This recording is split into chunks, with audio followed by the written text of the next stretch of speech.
What's up? It's almost that time of year. Got this thing out of the shed. Got a bunch of parts for it ordered. This is half of them. Gotta get this thing ready for some snow. I got a lot of things I want to do to it.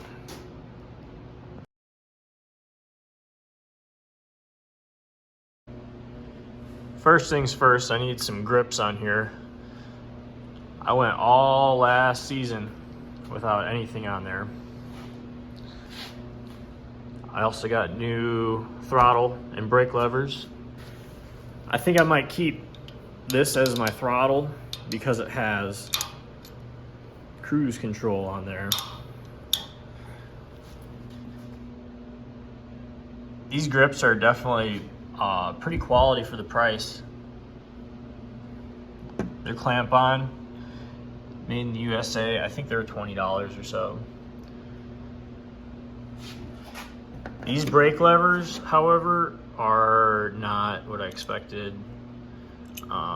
They're cheap junk, but it'll work for now. Okay, so you want to pop them on each side first. Let's see if I can do this one-handed.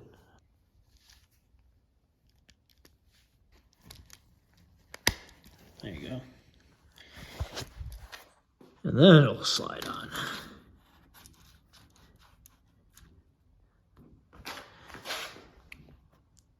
Maybe just a little bit.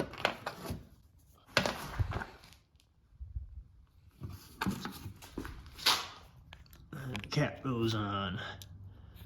I don't know if that's upside down or what.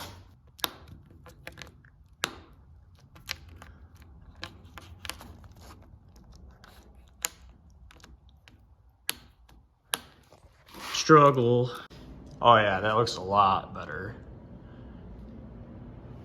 These are really nice. Once you get them tightened down, there's two little screws. They don't go anywhere.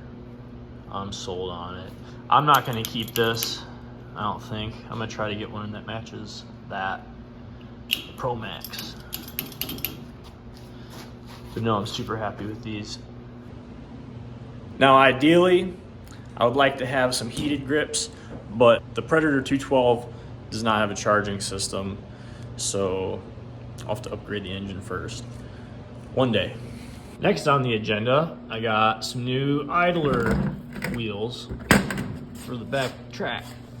These are the old ones. At one point that bearing was seized and it was plastic spinning on top of that bearing. But then it freed up eventually. But yeah, that's shot. Plus, I don't know why the axle has all this extra.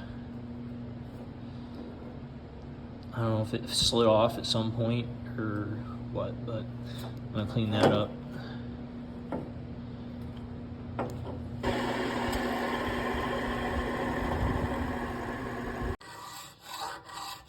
It doesn't take much to get those edges down. This aluminum wears down fast with a file.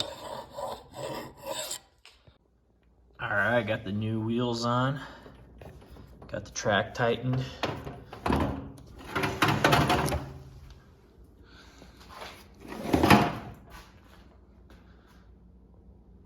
This hitch that's on it isn't working because it needs to be a pintle style or have a hinge.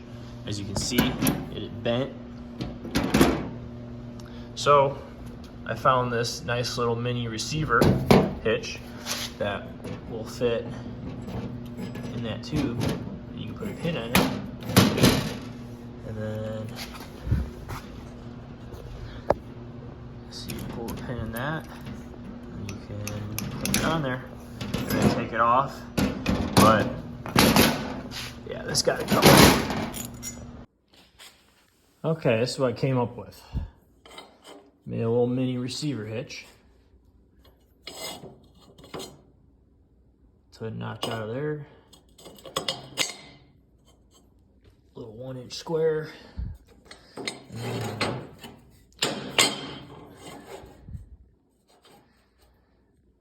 She's gonna sit like that.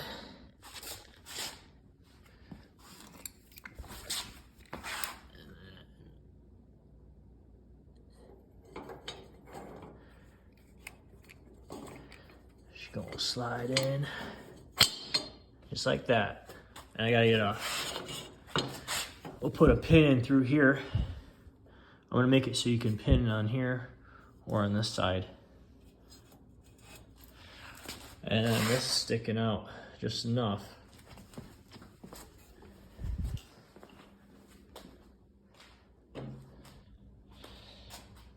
To be a handlebar support.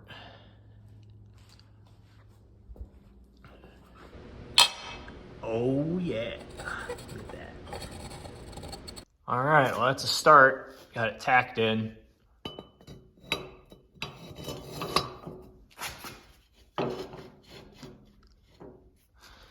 It's gonna look nice. Had to break out the high precision tools for this one. All right, so after some complex equations, here she is. Got it all tacked together.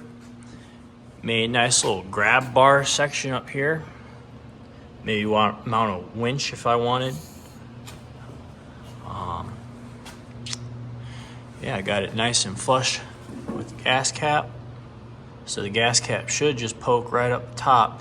I'm gonna get this covered with probably some type of plexi plastic, I don't know, something lightweight. And I don't know if I'm gonna do this support back here. I might keep that open in case you got something long you wanna put in there. Not sure yet.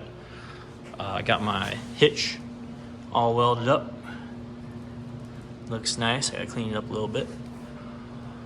And then one more thing. I don't know if I'm gonna put a support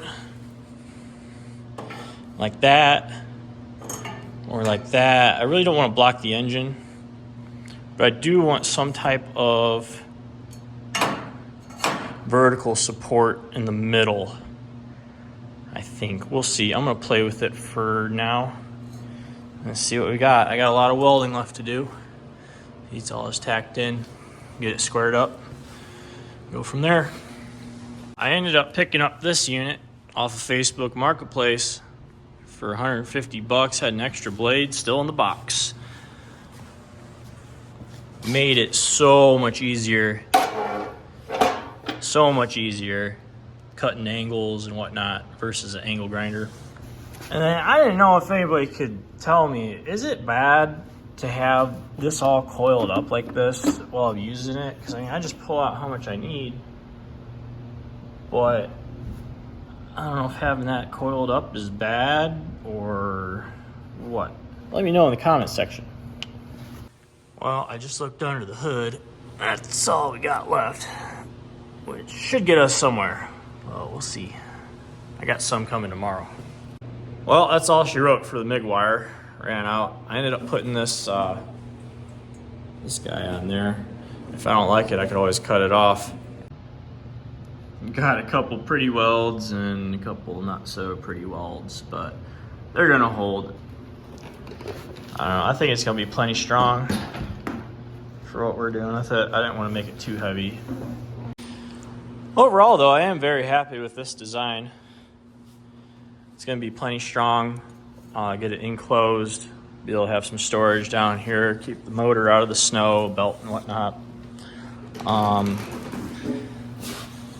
to figure out a way to be able to adjust this, lock it in, so it'll be rigid. I don't know if I'll put like some type of pin in here through there. I saw a guy, they put a carriage bolt on that bottom part here so you could, you know, screw it up, down. Definitely screw it up. But yeah. So next up, I got a sprocket hub and the sprocket. This is a 30 tooth, this is a 20 tooth, and this is just too much top end, not enough gear. I couldn't get the RPMs up. But yeah, with the 20 tooth sprocket here, it was just too top end for it. I couldn't get the engine RPMs up. So the 30 tooth, hopefully, will allow this. This is actually off of a CRF 50. And then the sprocket, or the hub I got, none of the bolts fit. So we're gonna have to figure out some type of machining. Something to get it bolted on there. And also, it doesn't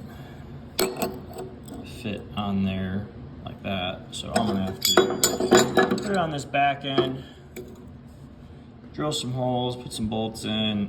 I gotta clear that out for a key.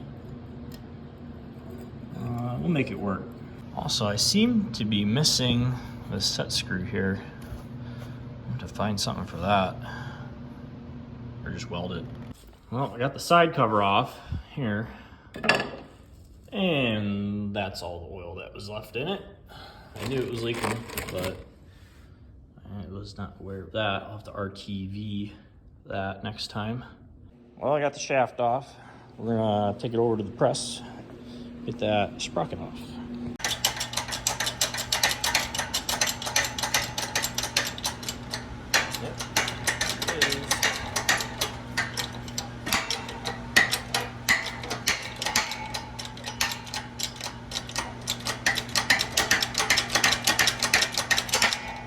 Yep, just like that. Now I'm gonna cut this keyway in. I didn't go quite deep enough. I had to really smash that key in there. So we'll probably grind that out a little bit and get our sprocket figured out. Well, I got my marks on there. Time to cross our fingers and drill some holes. All right.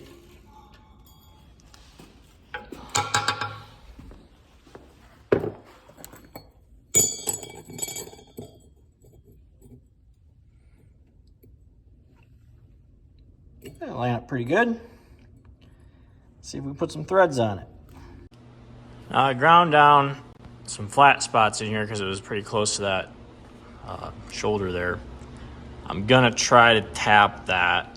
There's not a whole bunch there to tap. So we'll see, because I can't get a nut on there either. Worst case, I'm gonna have to get a different sprocket hub set up.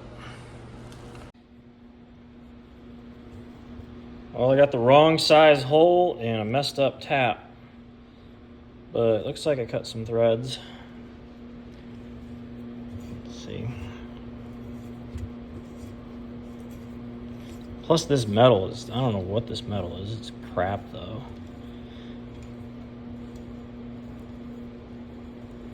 Oh yeah, those are some threads. And there's threads there. They're not pretty, but they are threads. See, I forget what I was doing on a previous project. I messed that tap up real good. So I gotta get these washers off of here. So we're back at the press. Make quick work of that.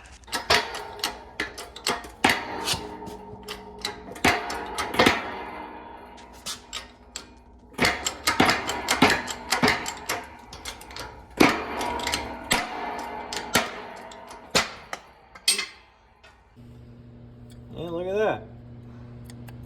I have to tighten her down. That's not how you're supposed to do it, but that's how I did it. I got the shaft back on. Got the chain case back together. This fits really nice, except one thing that concerned me is, let's see, the set screws are over here, and there's not a set screw on the key. So we're gonna have to keep an eye on that. I don't know how loose. See, this is kind of loose in there. Might have to put a tack on there, keep it in. We'll see. But now, I gotta figure out how this brake goes back together. Oh, here she is, as she sits. Got quite a bit done. Got this brake on. I'm gonna have to fabricate a bracket to hold the cable, but I'm glad that's on. Got our racing gearing on. So yeah, waiting on some more material. I need some welding wire, then I'll be able to get back to it.